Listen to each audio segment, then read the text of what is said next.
with whom I've had long relationships, distinguished members on dais here, fellow friends and admirers of Shri TAPMI. TAPMI, or Tonse Anantpai, was truly an admirable pai. Obviously, the Prajapati must have given special attention to this creation, TAPMI, and he truly lived up to those great expectations. My first meeting with Shri TAPMI was here in Manipal 45 years ago.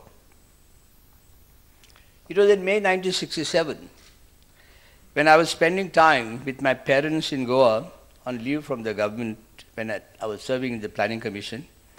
I got a call from Secretary Economic Affairs, Dr. I.G. Patel, that the Deputy Prime Minister, Shri Morarji Desai, wanted me urgently back in Delhi to meet him. When I met him in May 1967, the Deputy Prime Minister, Mr. Morarji Desai, requested me to join him in the Ministry of Finance, Department of Economic Affairs, as his special advisor and to undertake the task of preparing the report of the most controversial report on social control of banks for the cabinet. In that fateful May 1967, I was given 3 months. It was a politically extremely hot and charged atmosphere in Delhi after the parliamentary elections of 1967, which was the major turning point in the political history of India. It was the beginning of a new political era in India, which we are still living, witnessing live every day practically, and also worrying about it a great deal. My task was to find an acceptable social control of banks with or without nationalization. That was the only brief I got from the Deputy Prime Minister. I asked him, do you have any brief? He said, no, I want you to give your report and me and the cabinet will take our own view. I said, with or without nationalization? He said, whatever, it's your responsibility. At that time, the only nationalized bank was the State Bank of India. Naturally, I spent a lot of time with the Reserve Bank of India, where I was given an office for this work, especially with the very distinguished, brilliant ICS, Shri L.K. Jha, and also to some extent, the then chairman of the State Bank, Shri V.T. Dahejia, both very eminent members of the ICS, but Mr. L.K. Jha was just absolutely outstanding. I got a lot of useful inputs from the Reserve Bank, including Mr. Narasimhan, who was at that time Secretary of the Reserve Bank,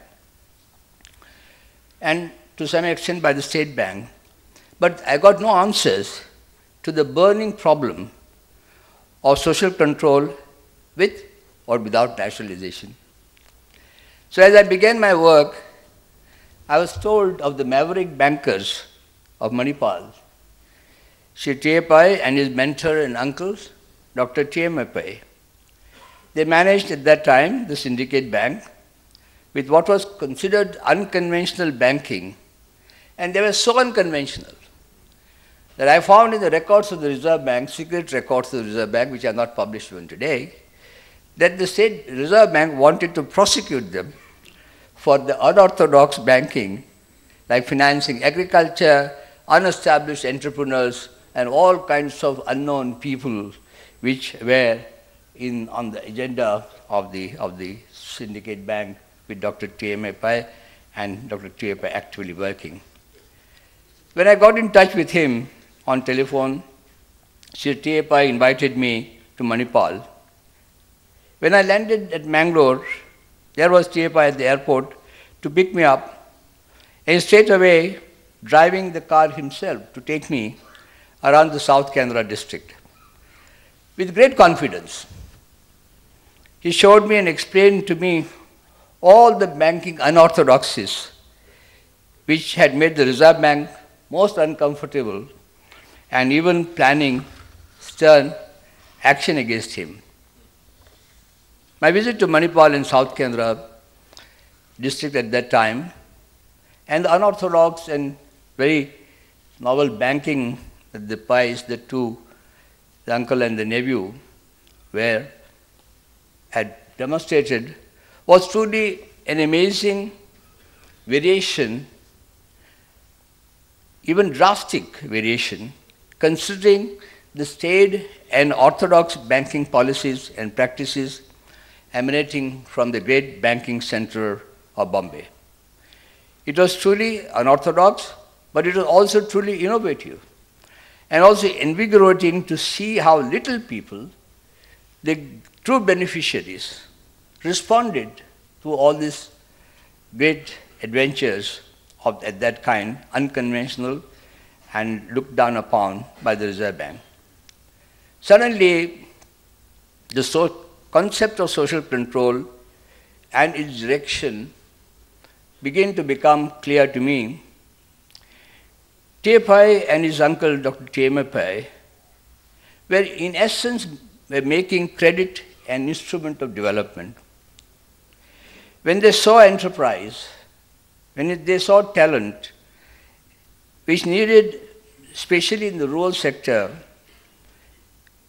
credit and help, they helped these people transforming the rural economy in all its dimensions. The banking system of India in 1967 had become fossilized and frigid. The big bankers in Bombay felt that money should be given only those who already have it. More the better, not to those who need it. The syndicate bank credit to the rural sector in all its activities and the practices like was referred, like pygmy deposit, support to new entrepreneurs, made many pygmies into Goliaths. Dhirubhai Ambani was one of them. The Union Cabinet meeting in August 1967 on my report was stormy, extremely controversial, and I felt the heat personally. Mr. Morarji Desai, as Deputy Prime Minister and Finance Minister, was very firm and clear on the basic recommendations of the report. He said we should go for social control without nationalization. If it did not work, the nation could opt for nationalization and state ownership. The reason I was concerned about nationalization was that state ownership or nationalization could have the danger of politicization of lending and bureaucratization of the banks. I saw with great concern what happened after nationalization to the safety of bank money, public money. The loan melas, etc., played havoc. The very model of social banking, namely syndicate bank here in Manipal, lost almost all its capital. It took a long time until Dr. Manmohan Singh, as finance minister, brought some discipline to political lending. When the Deputy Prime Minister, Mr. Jairaj, decided to call in consultation with the Reserve Bank Governor a meeting in the Reserve Bank in Bombay in 1967 on the new direction of banking in the form of social control without nationalization, the Bombay bankers found the entire concept of activist banking too drastic and too difficult to comprehend and to accept. The Deputy Prime Minister asked them at the meeting when they complained about everything and he asked Mr. TAPMI, present at the meeting, if Mr. TAPMI can do it, why can't you? After that, Manipal became the mecca of social control and India's new banking theory and practice. And that policy of social banking with proper safeguard continues to this date despite many vicissitudes it has suffered. TAPMI said Dr. TAPMI's unorthodox but most innovative banking thus became the new ruling paradigm and the governing principle of Indian banking. And even the politically motivated nationalization of other private major banks in 1969, the key concepts of social banking crafted here in Manipal became and continue to remain the sacred doctrine of our banking. Credit as the instrument of development, not the engine, which has to be entrepreneurship. Manipal thus became the epicenter of innovative banking, which India needed, and Tonsepai thus became the true prophet of the new banking.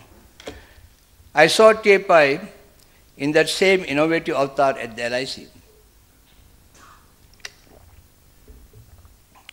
He left an indelible imprint on which LIC has thrived ever since.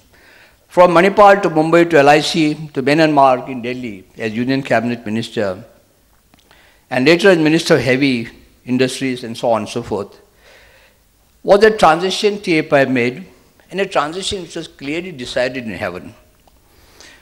For TAPMI, from banking to governance of the nation was a logical and nationally desirable change. Not many people today know that the true father of Konkan Railways, which was mentioned by Dr. Vasudev Rao, was TAPMI. Governance is basically managing the mandated functions of the state well and efficiently. Basically, defense of India, public order, rule of law, and various functions laid down in the Constitution. Behind this noble principle lies what Pandit Jawaharlal Nehru stated clearly in his presentation on Friday, 13 December 1946, on the aims and objects of the new Constitution in the Constituent Assembly. And I quote, "The governments are in fact the expression of the will of the people." This is what Pandit Nehru said. And he further affirmed in the aims, "Wherein all power and authority of sovereign independent India is constituent parts and organs of government, all the organs, parliament, executive, everyone, are derived from the people." I read that sentence again, "Wherein all power and authority of sovereign independent India is constituent parts and organs of government are derived from the people." This was the foundation of the new Constitution. Despite some political statements recently about the sovereignty of Parliament, the fact is that the Constitution begins with "we the people of India." And as Pandit Nehru said, all power and authority of all the organs of government is derived from the people. Part 3 of the Constitution, dealing with fundamental rights, is the basis and foundation of the entire edifice of our government, not the organs. Both as a person and a member of parliament, TAPMI was acutely aware of these principles of governance. His heart bled when he found that some of his officials violated the basic principles of sovereignty of the citizens. Once I had called upon him at his house when he was industry minister, and I found him both upset and depressed. I asked him why. He said, "My officers are sadists. They take great pleasure in inflicting pain on the people." He was pained by the negative attitude of his officials to the very sovereign citizen who pay them to maintain the rule of law and serve the people within the framework and spirit of the Constitution, as Pandit Nehru said in the Constituent Assembly. Many of the brilliant officers, good officers, who also worked with him and shared his principles, felt it extremely easy, most comfortable, and most exciting to work with him, and I interacted with many of them. They were thrilled to work with TAPMI. TAPMI did not believe nor practice the bureaucracy's two key tenets, rules and hierarchy. For them, they were irrelevant, and he was right. TAPMI essentially practiced what Nehru, in his letter to the Chief Minister in 1958, wrote. He said, Nehru writes to Chief Ministers in 1958, he says, democracy and socialism are only the means. The end is the citizen. And Nehru was very emphatic as the Prime Minister. When the citizens, rich or poor, advantage or disadvantage, whatever their location, status, TAPMI tried his level best to focus on issues which hampered and prevented the sovereign citizen from exercising his or her constitutional right, which are the only reason for creating all the organs of government from parliament downwards. Whenever the citizens were denied their rights and their dignity, TAPMI was very upset. One day during the emergency, I found him very angry. He had been told that some young boys were picked up from the railway station and compulsorily sterilized. He was shocked. He went to his cabinet colleague, the health minister, to protest and was very angry that the health minister just laughed. Just laughed. His soul was tormented by the abuse of the citizens' right and freedom during the emergency. He did pay a very heavy price, we all know that. But he never complained of the price he paid. He felt deeply hurt to see and witness during the emergency that the basic principles of governance stated clearly by Prime Minister Nehru in the Constituent Assembly were being constantly violated and abused with impunity. What lesson do we learn from the life and legend of TAPMI? Above all, creativity and innovation. TAPMI was both highly creative and highly innovative, as was mentioned. When, for instance, the railway board told him that the Konkan railway was not economically viable or possible, he worked out and showed them how it was viable and how it was possible. While politics delayed the Konkan railway, TAPMI's creative drive made the Konkan railway a reality later in the 1990s. It was the same story with LIC. In the LIC's managing directors, I was present there, they told him that it is impossible to cover with this poverty everything in India, to cover more people with life insurance policies and so on. From about 10.7 million policies then, today there are over 350 million policies and a corpus of $152 billion or 8 lakh crores of rupees in the LIC. One of the biggest and safest financial institutions of India and of the world. TAPMI was the person who changed LIC forever to become what it is today.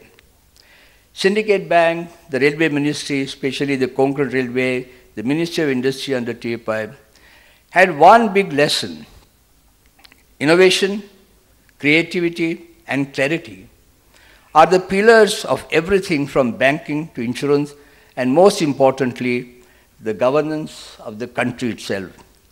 If you develop knowledge, skills, and clarity on the fundamentals on which our society and nation is built, plus willingness to act, it is possible to achieve great heights, as TAPMI's life amply demonstrates.